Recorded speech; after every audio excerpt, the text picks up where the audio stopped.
దయాకర్ గారు, శ్రావణ్ గారికి చాలా అనుమానాలు ఉన్నాయి. ఆయన లేఖ రూపంలో కూడా ముఖ్యమంత్రి రేవంత్ రెడ్డి గారికి రాశారు. అదే లేఖకు సంబంధించిన అంశాలు ఇప్పుడు మీకు కూడా చెప్పారు. ఏం చెప్తారు? బీసీ బిల్లుపై మీకు చిత్తశుద్ధి లేదు అనేది ప్రధానంగా మీపై వస్తున్న విమర్శ. మీరేమో అంటే మీరంటే ముఖ్యమంత్రి గారు కానీ కాంగ్రెస్ నాయకులు కానీ బీజేపీ అడ్డుపడుతుంది, మతాల రిజర్వేషన్లను సాకుగా చూపించి అడ్డుపడుతుంది అని మీరు చెప్తారు.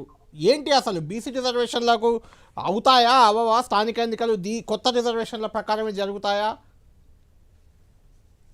ఇప్పుడు కళ్యాణ్ గారు, మీకు, శ్రవణ్ గారికి, లక్ష్మణ్ గారికి నమస్కారం. అయితే ఇప్పుడు శ్రవణ్ గారు రాసిన లేఖలో ఉన్న ప్రశ్నలకు అన్నిటికి కూడా సభ సమాధానం చెప్తుంది. అవన్నీ కూడా సభలో ప్రవేశపెట్టాలనేది ముఖ్యమంత్రి గారి యొక్క కోరిక.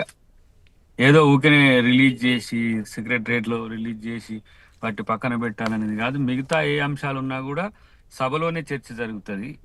వారి లేఖ ఇటు రాసినట్టుగానే ప్రధానమంత్రి గారికి కూడా వారు కానీ, కేసీఆర్ గారు కానీ, లేకపోతే కేటీఆర్ గారు కానీ రాయమనండి ఒకసారి. దీంట్లో ఏమైనా చట్టబద్ధ లొసుగులుంటే ఏంటో సరి చూసుకోవాలి తప్పితే పక్కకు పెట్టడం అనేది రాజ్యాంగ స్ఫూర్తి కాదు. ఇలా పంచాయతీరాజ్ చట్టం కానీ, మున్సిపల్ చట్టాలు కానీ వాటిని సవరించి వాటికి ఆర్డినెన్స్ కు ఎంత శాతం మేము అమలు చేయడానికి అనేది ప్రతి అంశం మీద న్యాయశాఖ సంబంధించి సూచనలు కానీ సూచనల మేరకే ఈ రోజు ఆర్డినెన్స్ తీసుకొచ్చిన. ఆర్డినెన్స్ కూడా కేంద్రం గనక ఒప్పుకోకపోతే దాన్ని ఏ విధంగా మన డిస్క్రిషనరీతో అమలు చేయొచ్చో కూడా ఇలా కాంగ్రెస్ పార్టీ దగ్గర ఒక వ్యూహం ఉంది. కాబట్టి ఇప్పుడు వ్యతిరేకిస్తున్న భాజపానైనా బారాసానైనా మీరు ఫస్ట్ మీ వాదనలో ఉండే స్టాంటిటీని మీరు టెస్ట్ చేసుకోండి. మేము చిత్తశుద్ధితో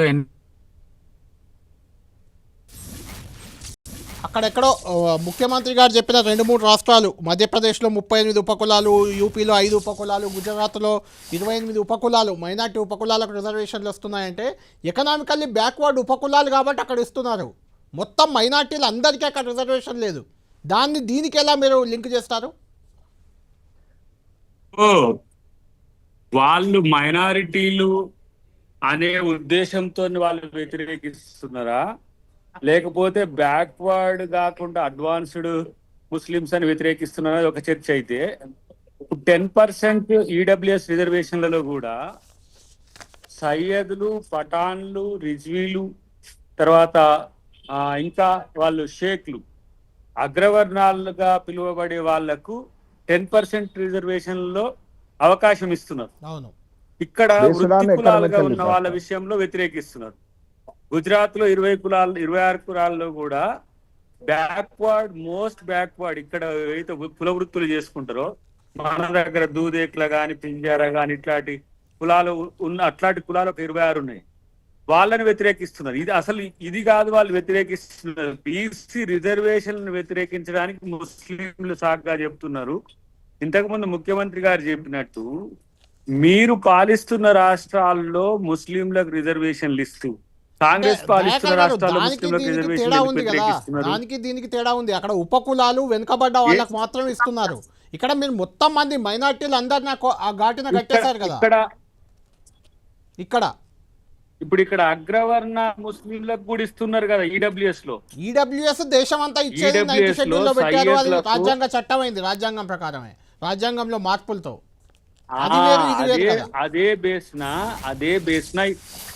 బేస్న ఇక్కడ ఇప్పుడు ఆ రోజున 9th షెడ్యూల్ పెట్టాలని మీరు అంటే మేము అందరం ఓకే అన్నాం.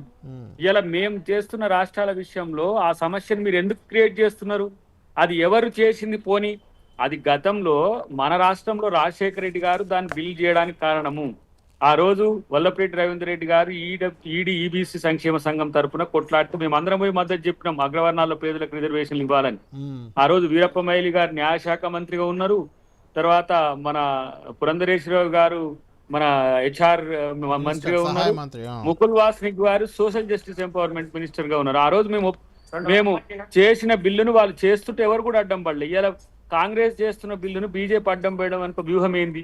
అంటే మీరు ఓకే అంటే ఓకే అనాలి. మీకు మేము న్యాయబద్ధంగా నిజంగా బీసీల మీద రాజ్యాంగబద్ధంగా చేసే వాటి చిత్తశుద్ధి విషయంలో మీరు ఎందుకు వ్యతిరేకిస్తున్నారు అనే దాని దగ్గర వాళ్ళకి సమాచారం. రైట్ ఏ అసలు పరిస్థితుల్లోనైనా మేమే కదా ఇచ్చేది, రేపు మేమే కదా బీసీలకు బీసీ ముఖ్యమంత్రి రిజర్వేషన్లు ఇచ్చి చేస్తామన్నది. తీరుతాం. మేము మీరు రాబోయే అడ్డుకునే రోజుల్లో ఈ దమ్ము, సత్తా రాష్ట్రానికి మీకు మొదటి లేదు బీసీ రాష్ట్రం ముఖ్యమంత్రిని మీద. రైట్ అందించే థ్యాంక్ యూ పార్టీ దయాకర్ గారు.